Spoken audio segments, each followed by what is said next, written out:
आज हम इस वीडियो में बाबा रामदेव जी के जीवन के इतिहास के बारे में चर्चा करेंगे। इससे पहले 10 पार्ट आ चुके हैं। अगर आपने वो नहीं देखे हैं तो प्लेलिस्ट में जाकर पहले उन्हें देख लीजिए, या फिर आपको इसी वीडियो के डिस्क्रिप्शन में उन सभी के लिंक मिल जाएंगे। आज का यह पार्ट अंतिम पार्ट है। पिछले वीडियो में हमने जाना कि किस प्रकार बाबा रामदेव जी ने समाधि ग्रहण की थी, और आज हम उनके और अनेक चमत्कारों के बारे में जानेंगे। आइए जानते हैं कि बाबा रामदेव जी ने हरजी भाटी को किस प्रकार अपना चमत्कार दिखलाया था। जोधपुर से 80 किलोमीटर की दूरी पर एक गांव है ओसिया। उसके नजदीक पिंडजी की ढाणी के पास में हरजी का पिता बाबा रामदेव जी का परम भक्त था। हरजी भी अपने पिता के प्रभाव से बाबा रामदेव जी के भक्त हो गए। बचपन में ही पिता का देवलोक हो जाने से हरजी अपनी माँ के साथ ननिहाल में मामा के पास रहने लगे। हरजी बाबा रामदेव जी के पद गाते रहते थे। वह जागरण और सत्संग के अंदर जाते रहते थे। एक बार हरजी जंगल में दोपहर के समय बकरियां चराते हुए रामदेव जी के पद गा रहे थे। तब रामदेव जी ने साधु का वेश बनाकर हरजी के पास आकर कहा कि बच्चा भूख लग रही है, मुझे कुछ खाने को दे दे। तब हरजी ने हाथ जोड़कर विनम्रता से प्रार्थना की कि इस समय तो मेरे पास भोजन के लिए कुछ भी नहीं है। तब साधु ने कहा कि कुछ नहीं तो मुझे दूध ही पिला दो। तब हरजी ने कहा कि बकरियां छोटी है, उनसे अभी दूध नहीं निकल सकता। तब साधु ने कहा कि भाटी तेरी इच्छा नहीं हो तो मना कर दे, लेकिन मुझे उस बकरी से दूध नजर आ रहा है। जा कटोरा लेकर आ और दूध दूकर लेकर आओ। इस पर आश्चर्यचकित होकर हरजी बकरी के पास जाकर दूध दूहने के लिए बैठे तो बकरी के स्तनों में से अपना आप ही दूध निकलने लगा। हरजी ने दूध का कटोरा लाकर उस साधु को दे दिया। उसने दूध पीकर कटोरा वापस करते हुए हरजी को कहा कि भूख तो मिट गई, लेकिन अब पानी भी पिला दे। हरजी कहने लगे कि महाराज, मेरे पास तो पानी खत्म हो चुका है, यहाँ रेगिस्तान में कहाँ पानी मिलेगा। तब उस साधु ने इशारा करके कहा कि वहां पक्षी चहचहा रहे हैं, वहीं तालाब में पानी है, जाओ वहां से जाकर लेकर आओ। हरजी ने जाकर देखा कि तालाब जो है वो पानी से भरा हुआ है। तब उसने कटोरे में बचे हुए दूध को उंगली भर चखा। तब वह त्रिलोक नजर आ गया। तब वह समझ गए कि यह तो साक्षात रामदेव जी हैं। तब वह पानी का कटोरा लेकर उन्हें दे दिया और उनके चरणों में गिर पड़े। तब रामदेव जी ने हरजी को साक्षात दर्शन दिए और हरजी को अक्षय झोली देते हुए कहा कि इस झोली को अपने घर के पूजा स्थल पर रख देना, और कहा कि जब भी तुम मेरा स्मरण करोगे तब जो चाहोगे वह तुम्हारी मनोकामना पूर्ण होगी। ऐसा कहते हुए बाबा रामदेव जी अंतर ध्यान हो गए।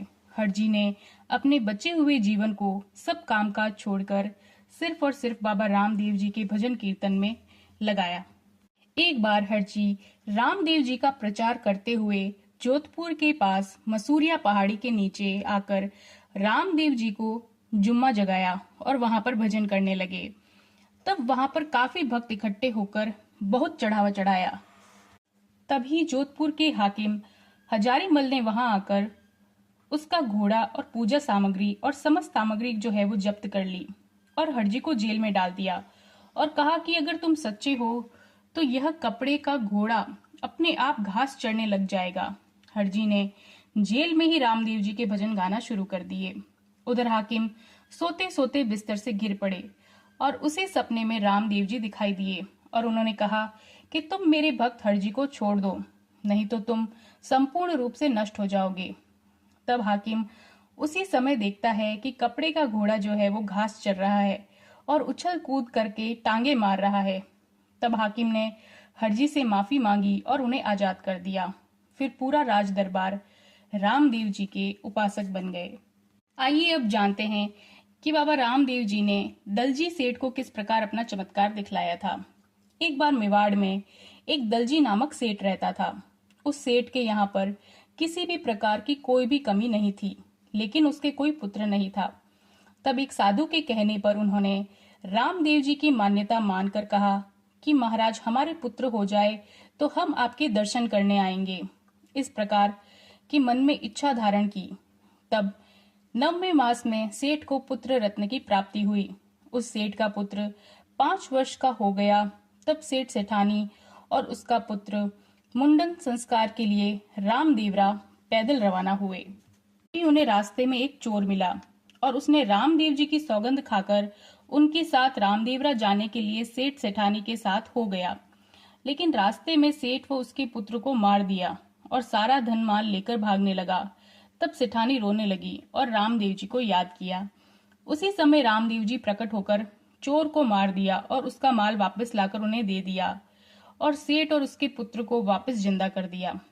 तब दल्ला सेठ ने उस जगह की एक रामदेव जी का भव्य मंदिर बनवाया, जो आज भी विराटिया गांव के पास में स्थित है।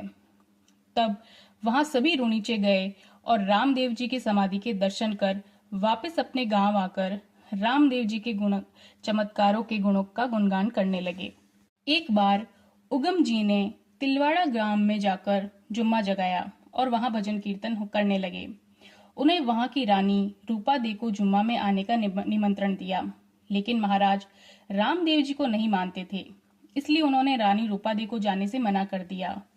पर जब आधी रात होने पर तंबूरे और मजीरे की आवाज आने लगी, तब रानी रूपा दे ने महल में आकर पहरेदार को दरवाजा खोलने के लिए कहा। तो पहरेदार ने कहा कि चाबी तो महाराजा के पास है, मैं दरवाजा कैसे खोल सकता हूँ। इस पर रूपा दे ने रामदेव जी को याद किया। जैसे ही महल के दरवाजे सभी ताले अपने आप ही खुल गए और रूपा दे जो है वो जुम्मे में गई। जब महाराज को यह बात मालूम पड़ी, तब से यह रामदेव जी के भक्त हो गए और उस स्थान पर चैत्री के नाम आज भी बहुत बड़ा मेला भरता है।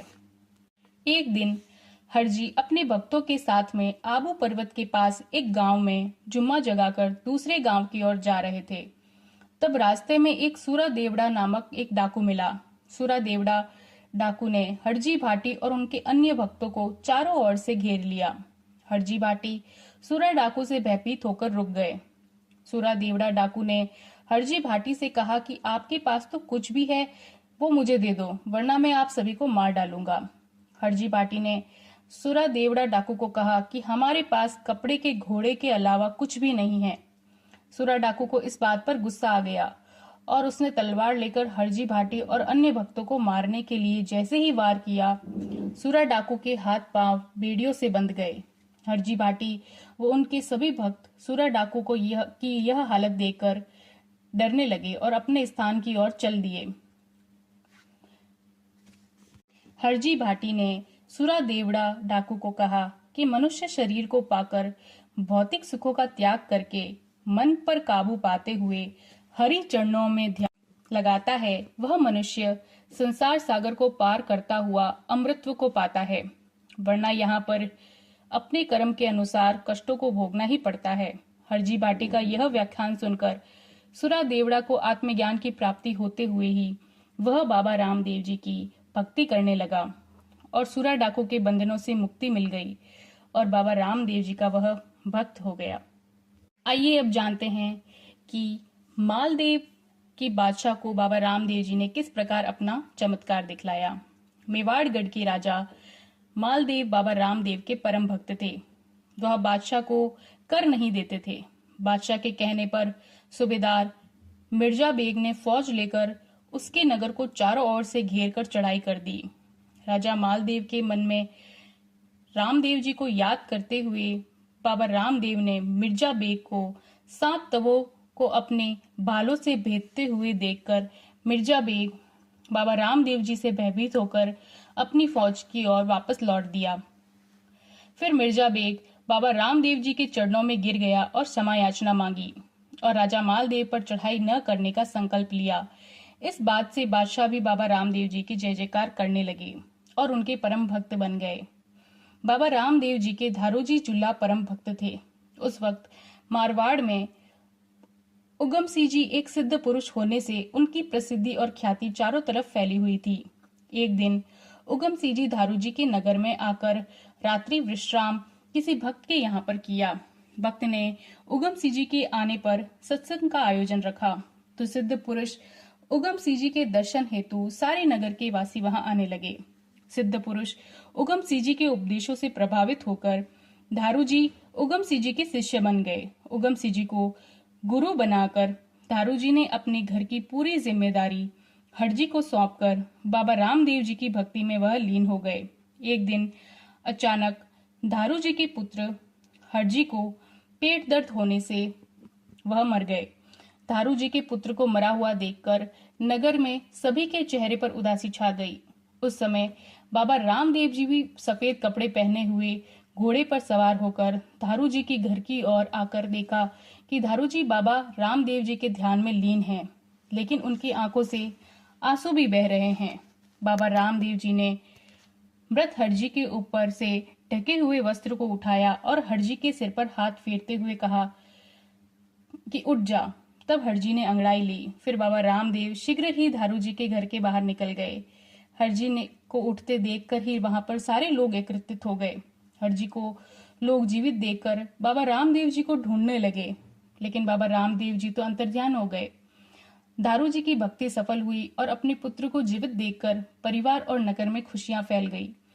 धारू जी बाबा रामदेव जी की भक्ति में लीन हो गए और वह भी सिद्ध पुरुष हो जाने से उनके नाम की चारों ओर चर्चा होने लगी। इस प्रकार बाबा रामदेव जी ने न अपने जीवन में बल्कि समाधि लेने के पश्चात भी अनेक प्रकार के चमत्कार जो है वो अपने भक्तों के लिए दिखाए। ना सिर्फ यह हिंदू समुदाय में, मुसलमान समुदाय भी जो है वो इसे संपूर्ण रूप से उसी प्रकार पूजता है। आज भी जब रामदेवरे में मेला भरता है तब लाखों की संख्या में श्रद्धालु दूर दूर नगर से बाबा जी के दर्शन करने के लिए आते हैं। बाबा रामदेव जी का जीवन चरित्र तो समाप्त हो ही नहीं सकता। उनका जितना बखान करें उतना ही कम है। मैं आशा करती हूँ कि उनकी जीवनी का कुछ हिस्सा जो है वो मैं बखान कर पाई। इसी के साथ में मैं इस श्रृंखला को यहीं समाप्त करती हूँ। जय बाबेरी।